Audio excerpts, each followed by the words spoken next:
ಹೊಸಕೋಟೆ ಹೋಬಳಿ ನಿಡುಗರಹಳ್ಳಿ ಬಳಿ ದನಕರುಗಳಿಗಾಗಿ ಮಗ್ಗೆ ಕಡೆಯಿಂದ ನಲ್ಲೂರು ಮಾರ್ಗವಾಗಿ ಬೊಮ್ಮಚವಳ್ಳಿ ಗ್ರಾಮಕ್ಕೆ ಭತ್ತದ ಹುಲ್ಲನ್ನು ತುಂಬಿಕೊಂಡು ಹೋಗುತ್ತಿದ್ದ ಟ್ರ್ಯಾಕ್ಟರ್ನಲ್ಲಿ ಹುಲ್ಲಿಗೆ ಬೆಂಕಿ ಹತ್ತಿಕೊಂಡು ಭಾರೀ ಪ್ರಮಾಣದ ಭತ್ತದ ಹುಲ್ಲು ಬೆಂಕಿಗೆ ಆಹುತಿಯಾಗಿದೆ.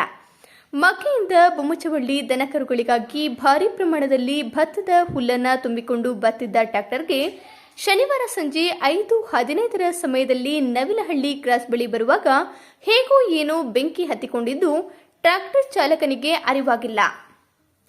ನಂತರ ಸ್ವಲ್ಪ ದೂರ ಮುಂದೆ ಬಂದಾಗ ನಿಡುಗರಹಳ್ಳಿ ಗ್ರಾಮಸ್ಥರು ಟ್ರ್ಯಾಕ್ಟರ್ ಚಾಲಕನಿಗೆ ಹುಲ್ಲಿಗೆ ಬೆಂಕಿ ಹತ್ತಿರುವುದನ್ನು ನೋಡಿ ಹೇಳಿದರು. ಚಾಲಕನಿಗೆ ಟ್ರ್ಯಾಕ್ಟರ್ ಸೌಂಡಿನಲ್ಲಿ ಕೇಳಿಸಿಲ್ಲ. ಆಗ ಸ್ಥಳೀಯ ಗ್ರಾಮಸ್ಥರು ಬೈಕಿನಲ್ಲಿ ಹೋಗಿ ಟ್ರ್ಯಾಕ್ಟರ್ ಚಾಲಕನಿಗೆ ವಿಚಾರವನ್ನ ತಿಳಿಸಿದ್ದಾರೆ.